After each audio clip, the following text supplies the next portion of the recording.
Rahman overthinking की series की ये वो स्पेशल वीडियो है कि जिसमें बहुत सारे लोगों ने पूछा कि ख़ास तौर पे सोने से पहले बहुत ज़्यादा ओवरथिंकिंग होती है, यानी कि जब आप बेड टाइम और आप सोने के लिए लेते हैं तो आपको उस वक़्त बहुत ज़्यादा ओवरथिंकिंग होती है, तो इससे बचने के लिए क्या किया जाए?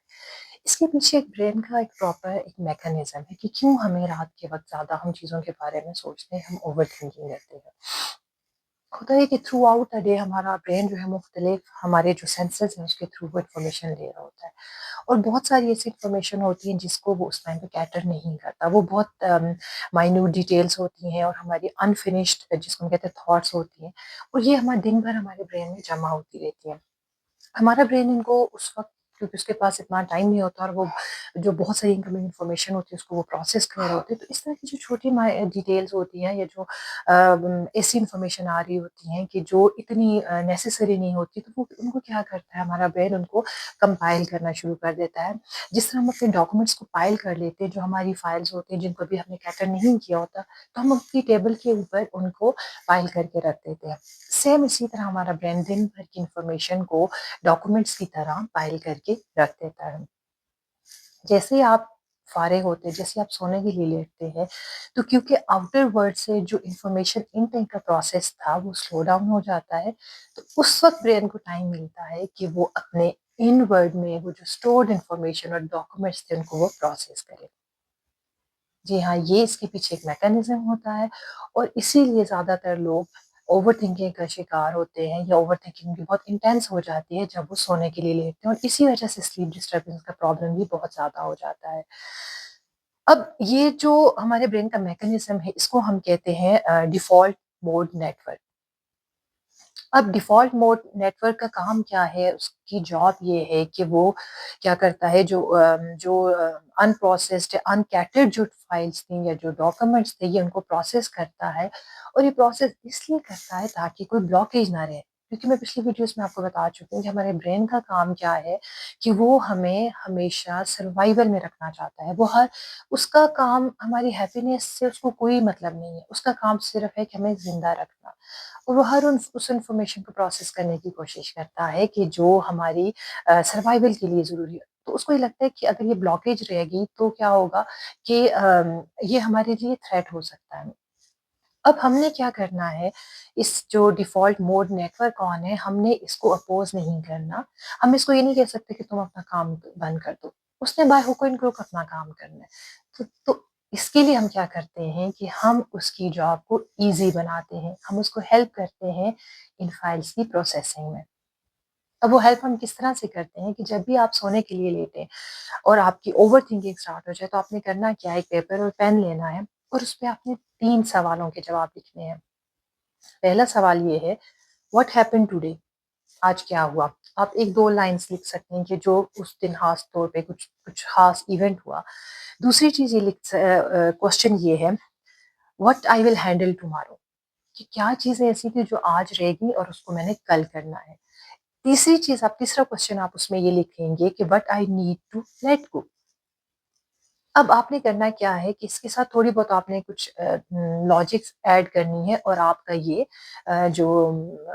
जिसको हम कह सकते हैं कि आपकी स्ट्रक्चर्ड होगी। आपने जो दिन भर में किया जो और इसकी तरह में सारी जो आपके प्रोसेस डॉक्यूमेंट्स थे वो भी इसमें इंक्लूड हो सकते हैं। अब होता क्या है कि जैसे ही आप अपने ब्रेन को एक रीज़न देते हैं और आप उसको फ्यूचर की प्लानिंग भी बताते हैं। रीज़न आपने दे दिया कि क्या नहीं हुआ और क्या आपने लेट गो करना है और कल आपने क्या करना है। तो रीज़न भी आ गया, प्लानिंग भी आ गई। तो इससे हमारा माइंड जो है उसकी जो वो थिंकिंग जो ओवरथिंकिंग जो उसकी इंटेंसिटी है वो लो डाउन हो जाती है और उसको ये लगता है कि उसको जितने भी वो जो अनप्रोसेस्ड इंफॉर्मेशन थी उन सबको कैटर कर दिया गया है। तो इस तरह से आप थिंकिंग से ख़ास तौर पे रात के वक़्त आप अपने आप को बचा सकते हैं। दूसरा जो इम्पोर्टेंट चीज़ हम इसमें कर सकते हैं वो है रिलैक्स योर बॉडी। जिस तरह से हमारा ब्रेन हमारी बॉडी को इफ़ेक्ट करता है, सेम उसी तरह से हमारी बॉडी जो है वो सिग्नल भेजती है हमारे ब्रेन को। और ये जो टू वे कम्युनिकेशन होता है, ये होता है थ्रू वैगस नर्व। अब जैसे आप सोने के लिए लेटे और आप वो आपकी एक मैराथन स्टार्ट होगी, आपकी थिंकिंग की मैराथन स्टार्ट हो जाती है। तो उस वक़्त आपने क्या करना है कि आपने अपनी बॉडी पे फ़ोकस करना है और आपने ये देखना है कि किस पार्ट ऑफ द बॉडी में आपको ज़्यादा टेंशन फ़ील हो रही है। मोस्टली ये होता है कि हमारे शोल्डर्स, हमारी बैक, नेक जो होती है इसमें हमें ज़्यादातर टेंशन फ़ील हो रही होती है ड्यूरिंग ओवरथिंकिंग। करना क्या है, फॉर एग्ज़ाम्पल अगर आपको शोल्डर में वो टेंशन फ़ील हो रही है, आपने क्या करना है कि अपनी बॉडी अपने शोल्डर के जो मसल्स हैं, एक डीप ब्रीथ लेके आपने उसको रिलैक्स करना है और साथ ही आपने ये दोहराना है आइदर लाउडली या दिल में कि आई एम सेफ। अब अगर आपको किसी और जगह दोबारा ये आपको बैक ऑफ द नेक पे आपको ये टेंशन फ़ील हो रही है, तो आपने वहाँ पे भी यही करना है कि उन मसल्स को रिलैक्स करना है और आपने साथ ये कहना है कि आई एम सेफ। जो वेगस नर्व आपके ब्रेन से इंफॉर्मेशन लेके आई थी कि ओवरथिंकिंग हो रही है, कुछ आपके अनप्रोसेस्ड इंफॉर्मेशन से, कुछ अनप्रोसेस्ड इमोशंस हैं, तो वही वेगस नर्व अब आपकी बॉडी से सिग्नल लेके जाएगी कि everything is safe, you can relax now. The threat जो पहले आपने फील की थी, वो उसकी जो इंटेंसिटी है वो खत्म हो जाती है। इसी तरह से जब आप अपने माइंड को ये सिग्नल भेजते हैं थ्रू योर बॉडी कि I am safe and I am relax, तो आपकी ओवरथिंकिंग का पैटर्न और लूप जो है वो टूट जाता है। अब तीसरी एक इम्पॉर्टेंट चीज़ जो आपको सेव कर सकती है while overthinking, particularly during your bed time, वो उसको हम साइकोलॉजी में कहते हैं स्टिमुलस कंट्रोल मेथड। जो हमारे पास क्लाइंट्स आते हैं, जब हमसे पूछते हैं कि कितना अर्सा हो गया आपको ओवरथिंक करते हुए, तो मोस्टली कहते हैं कि कुछ वीक्स हो गए हैं और कुछ मंथ्स हो गए हैं और बाज़ दफ़ा तो ये होता है कि सालों से लोग ओवरथिंकिंग कर रहे हैं, जिसकी वजह से उनकी स्लीप मुतासर हो रही है।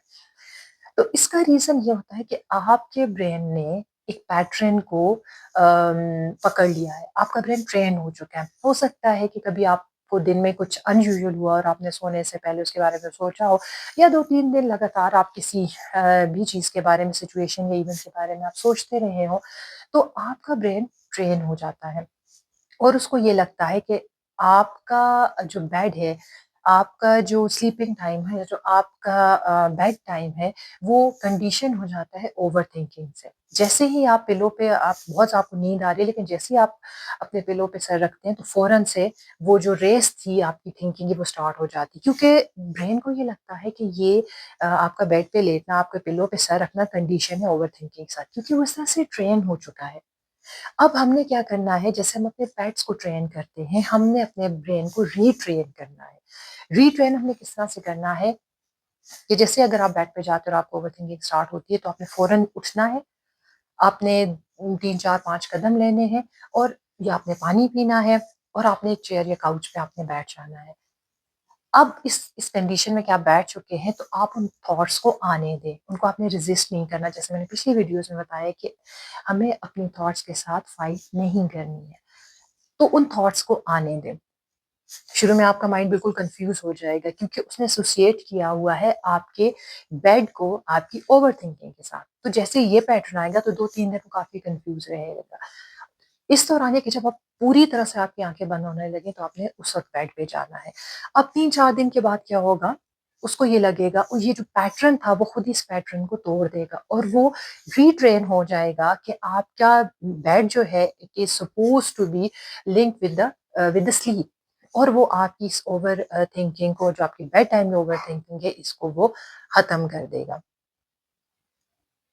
अब ये सारे जो 3-4 मैंने आपको टेक्निक्स बताई हैं, ये उन लोगों के लिए हैं जिनको रात के वक़्त बहुत ज़्यादा ओवरथिंकिंग होती है। जो मेरी पिछली वीडियोज़ में आपको मैंने टेक्निक्स बताई, आप उनको भी यूज़ कर सकते हैं, लेकिन ये पर्टिकुलरली उन लोगों के लिए जिनको नींद का प्रॉब्लम होता है और सोने से पहले जिनको इतनी ओवरथिंकिंग होती है कि उनकी नींद गायब हो जाती है। इनमें से तीनों टेक्निक में से आप ज़रूर ट्राई कीजिएगा और इंशाल्लाह आपको बहुत फ़र्क पड़ेगा।